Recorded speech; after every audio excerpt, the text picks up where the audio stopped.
Hi, my name is Max. I work in the product management area. Welcome to my channel. Our next topic is roadmap and prioritization. Usually these two topics come together. And before we move further, it's important to mention that there are two versions of roadmaps. Ready products roadmap and roadmap of products that are in the development phase. People use a ready products roadmap usually in sales offices when they need to understand differences between many different versions of the product. When I say ready product, I mean that the next version of this particular product comes in a couple of years or so. People use a roadmap of products that are in the development phase, or using other words, roadmap of product development requirements when they are in the development phase, when they develop their product and they need to make a correct choice which requirements to choose in order to develop a product in a relevant direction in accordance with company strategic directions, with the company strategy. So our topic today is the roadmap of product development requirements. I'm going to show you checkpoints which help you to select correct features, correct requirements for implementation. And at the end of our video, I'm going to show you a sample of how the product map of road development requirements may look like. Why is it important? Usually number of requests from sales colleagues or from management is higher than available resources. And this applies both for startups and for big companies. So the question is about limited resources and unlimited number of requests and requirements, and how to make correct choices and to pick up only those requests which are absolutely needed. Secondly, when you hear that it would be great to implement also this and that, you need to react immediately and to be able to provide an estimation when this request can be started and when this request can be finished, and also to demonstrate that you're aware of all ongoing projects and their progress. Thirdly, you need often to demonstrate a visibility and transparency of your ongoing projects. I mean, provide a kind of what is happening elevator pitch, to be able to report at any moment what exactly are doing people which are in charge of the development, why this is important, what they are doing, and why this particular order of implementation has been selected. And this is why, firstly, we have covered with you strategy topic. Link to this topic I will stay in comments area, and we move further. How can you be sure that you do only the absolutely needed things? You need to use 5 checkpoints, so questions that you can address to yourself, and then use your own answers to explain the logic and to defend what exactly you have selected for implementation, why you have selected that, and how it correlates to the company strategy. This kind of logic arguments can be used in your communication with sales colleagues, with management, and with all possible other stakeholders. If your company work culture implies teamwork, then you can use this logic in order to propose to your colleagues potentially correct order of implementation or potentially relevant features and capabilities selected for implementation. And then later, in friendly and collaborative discussion with your colleagues, you can correct something and come to conclusion which would be a result of a teamwork.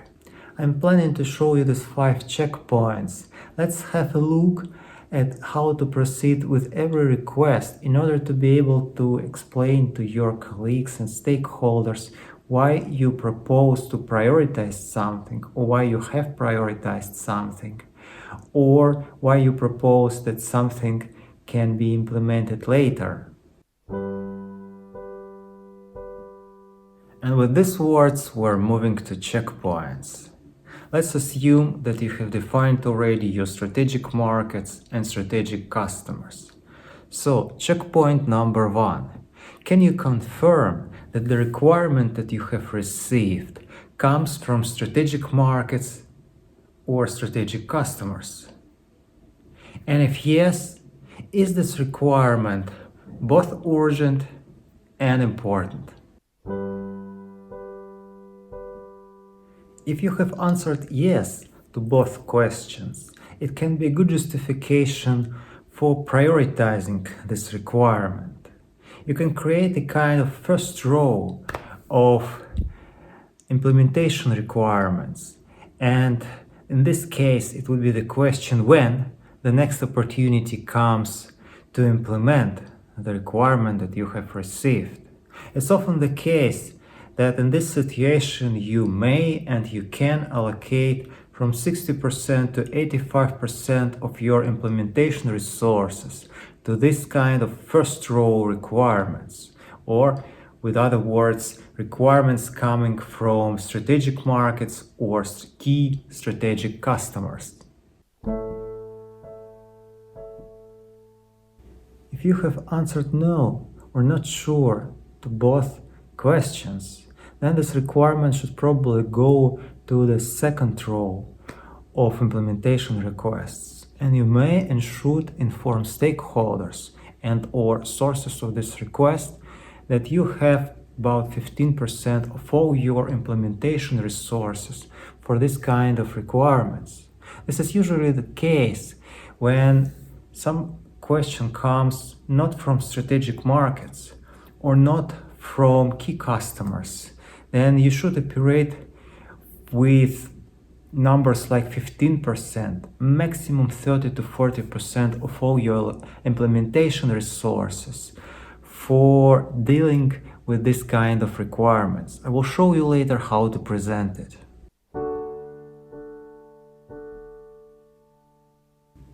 How much profit you receive if you implement this requirement? This question is important since the majority of your implementations should be profitable in order that you have an opportunity and budget for implementing interesting technologies. Therefore, when you receive a request for implementing something, you need in your turn to be able to question how much profit comes in case if you implement what you have been asked for. When sales ask something the sooner the better to implement, you can also ask in your turn what would be the change in the sales forecast and when comes this change. It may be the case that different requests may have or may not different influence on your potential sales, revenues, and profits. For example number 1, you receive this kind of answer from your sales team. The purpose of this implementation is only to support one customer. The customer will continue buying as much as he buys, and the total addressable market size which can be affected with this implementation is about 1.5% of your revenue. So in this case, it's not about additional profits. It's only about supporting some small market. Example number 2. You can receive information from sales that this implementation may bring plus 5% additional profit from the new strategic market within the next year. And the probability of this profit is quite good because of the competitive advantages of this offer. I personally would prioritize this second offer because of the strategic market, because of the potential profit amount. And of course, I will schedule for myself that I will check with sales that actually something is happening, evolving, and we see this revenue in the pipeline and in sales reports, something like in 3 and 6 and 9 and 12 months to check how is this evolving. Important. When you consider a timeline for when your customer will be purchasing your developed solution, you need to know that sometimes or in many times B2B customers require pilot tests, depending on your solution, depending on the infrastructure, to check how it will fit in the infrastructure, to check the performance and so on. And these pilot tests, depending on the solution, may last from several months to a year or so. Checkpoint number 3. What is the market size of this request? It can be the case that you have received some requests from not so promising customer, but this customer is from a market which is potentially very interesting for you. It's often a situation in B2B markets that you can find names of all your potential customers. And if you know names of all your customers and the role of your product within your customer's production chain, you can evaluate how much these potential customers may purchase from you. In case if you have no understanding of the market size, you can also do the following. You can check sales of your potential customers. And again, knowing the role of your product, you can estimate that for reaching the sales, how many units of your solutions these customers may need. For example, if to talk about prioritization, you can say that group A of customers, which make 1 billion revenue a year, may be a more interesting market than group B of customers that do less than several hundred million per year. In many cases, you need to be able to quickly evaluate what is the length of the discussed requirement.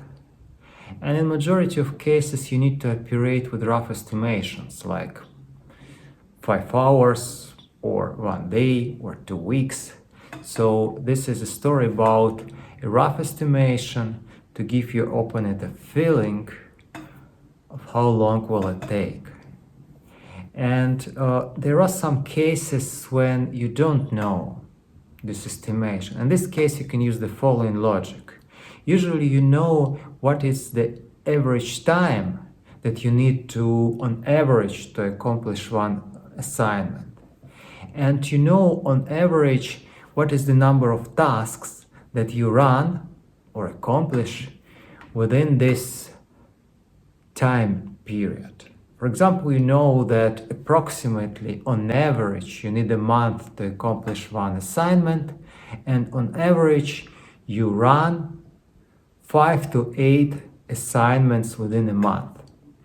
I will show you a couple of examples how knowing it you can react when unexpected assignment comes or expected assignment but maybe not so urgent, in order to give an estimation and to set correct expectation to your opponent. You can present your capacity, like the capacity is implementation from 5 to 8 tasks per month, and you can show what are the tasks that currently been implemented, what are the urgent tasks scheduled for the next month, and you can offer the next available slot, something like in the month after next. Or you can show all tasks structured on one table, on one slide, or on one screen. I will show you later how this can be done.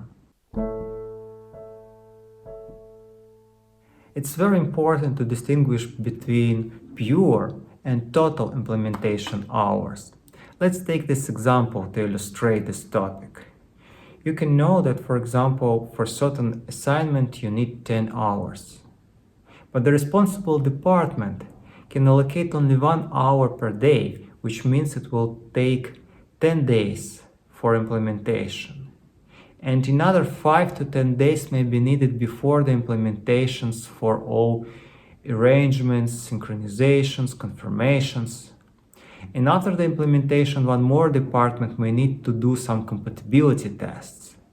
So in total, it may be needed more than a month for implementation of a task which has 10 hours of pure implementation time. This is important.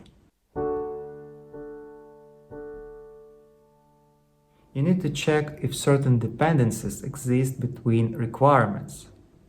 For example, the customer requires feature X and capability Y simultaneously. Or implementation of feature A requires first the implementation of feature B. Or the customer needs some both features, but the first feature is urgent and the implementation of the second can be postponed. All these details should be considered and reflected in the roadmap. I would like to show you here how to control the inflow of requests and their implementation, and how to synchronize with different stakeholders what is happening, and to provide visibility of your work, and to establish transparency of what is happening. The table, the draft that I'm planning to show you, ideally to place on one page and to make the size of letters, of symbols readable. It's also important that you may face situations where, for example, you receive a lot of changing tasks, or the situation changes quickly and you don't have enough information to work with such a detailed tools like Gantt diagram. In this case, it's also the tool that I'm planning to show you, the approach that I'm planning to show you works. So here is what you need to do. In rows, you can place key customers' names and key markets in accordance with your strategy and probability of good purchases in coming years. In columns, you can reflect your average time for one implementation.